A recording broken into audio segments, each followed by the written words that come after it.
CBDC adalah uang digital yang akan diterbitkan dan dikendalikan oleh bank sentral. Sangat berbeda dengan cryptocurrency yang hanya dijamin oleh keberadaan networknya.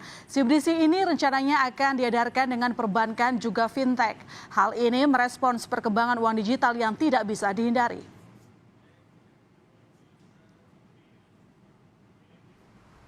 Tidak hanya Bank Indonesia, People's Bank of China (PBOC) bahkan sudah lebih dulu menerbitkan CBDC mereka atau lebih dikenal dengan Digital Currency Electronic Payment (DCEP). Sekali lagi saudara, CBDC adalah mata uang digital yang diterbitkan oleh bank sentral.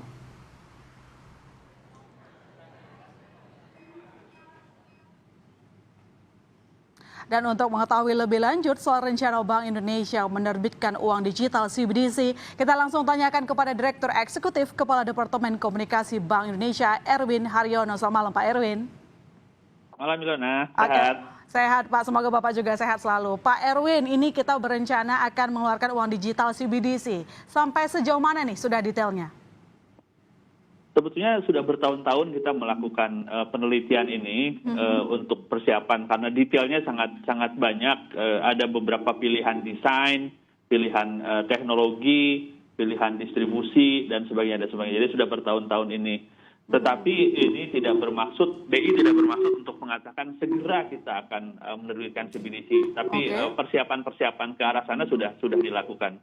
Sudah dilakukan. Lantas mungkin bisa dijelaskan kepada yang awam Pak, apa bedanya nanti uang rupiah dengan CBDC dan apalagi juga kan sekarang sudah banyak transaksi online juga tuh secara online. Nah apa yang membedakan uang digital ini? Pertanyaan bagus. Jadi kalau dari sisi masyarakat sebetulnya tidak akan banyak bedanya. Jadi sekarang kita sudah sangat nyaman. Bayangin Mbak Ilona kalau misalkan pada masa pandemi sekarang di mana ada keterbatasan aktivitas mobilitas, kita tidak punya yang disebut sebagai e-money atau e-wallet. Betapa susahnya hidup kita gitu kan. Nah sekarang kita sudah mempunyai kenyamanan itu. Nah pada intinya digitalisasi dari uang itulah yang akan dilakukan. Cuman kalau kemarin kan uangnya dari Bank Indonesia katakanlah dalam bentuk uang kertas kemudian masuk ke masyarakat nyarok di rekening, misalkan Mbak Ilona punya rekening di bank maupun di non bank, kemudian dijadikan rekening itu sebagai sebuah e-money atau e-wallet.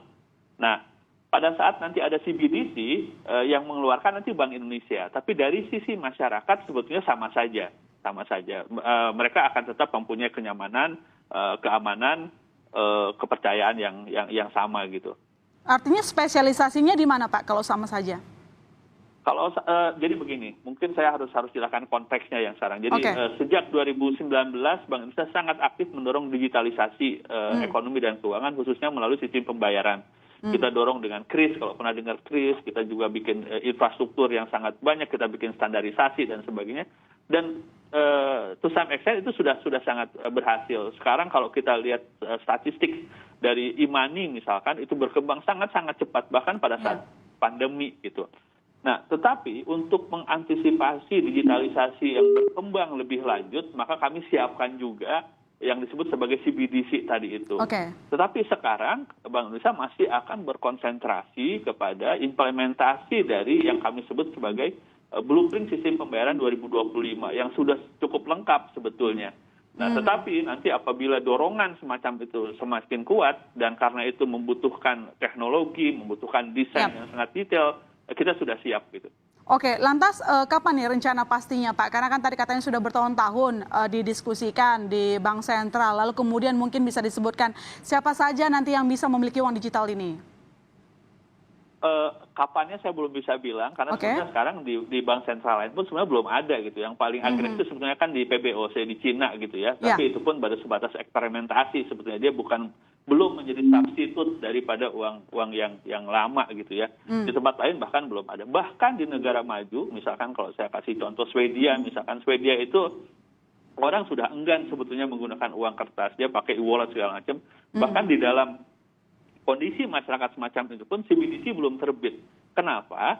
Karena memang ada dampak distorsi yang ditimbulkan apabila kita tidak wise membuat desain yang benar.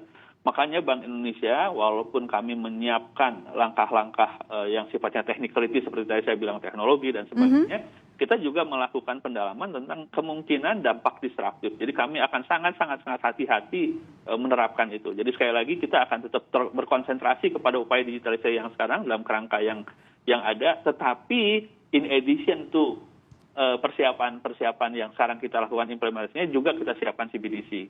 Tapi sebenarnya untuk CBDC ini salah satu faktor yang menguntungkan itu adalah kita nggak perlu mengeluarkan ongkos terlalu besar lagi untuk mencetak uang, begitu bukan Pak Erwin?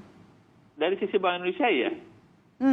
Artinya sebenarnya kalau dipercepat dampaknya juga yang baik bisa kita rasakan, begitu ya? Ya, walaupun keputusan Bank Indonesia bukan karena cost-nya pasti gitu ya. Kalau misalkan keputusan Bank Indonesia karena cost-nya, kita mungkin nggak nyetak duit, karena nyetak uang itu mahal gitu. Bukan itu, tapi bagaimana kemudian itu bisa digunakan masyarakat, bisa digunakan sebagai oli di dalam mesin perekonomian yang sekarang bekerja. Nah, kita lihat apabila tingkat digitalisasi dari ekonomi itu sudah sedemikian tinggi dan membutuhkan oli yang baru dalam bentuk central bank digital currency, baru kita masukkan. Oke, Pak, dengan adanya CBDC ini, saya tahu ini kan kesepakatan Bank Sentral Dunia juga gitu. Apakah ini merupakan bentuk respon karena semakin tingginya pamor dari Bitcoin? Sebetulnya iya. Jadi ini betul sebagai respon. Jadi sebetulnya bahkan sebelum sekarang pun waktu pas Bitcoin muncul, terus kemudian kemarin kalau Mbak Ridwana ingat Facebook juga mau bikin currency juga yang mereka sebut sebagai Libra gitu.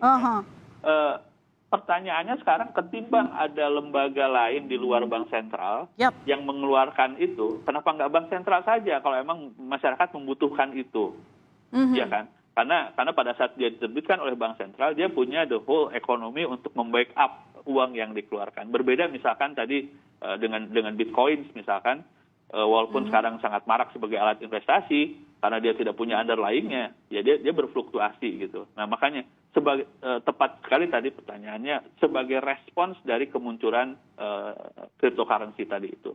Oke, itu makanya Bank Indonesia saat ini tengah menggodok CBDC versinya kita sendiri.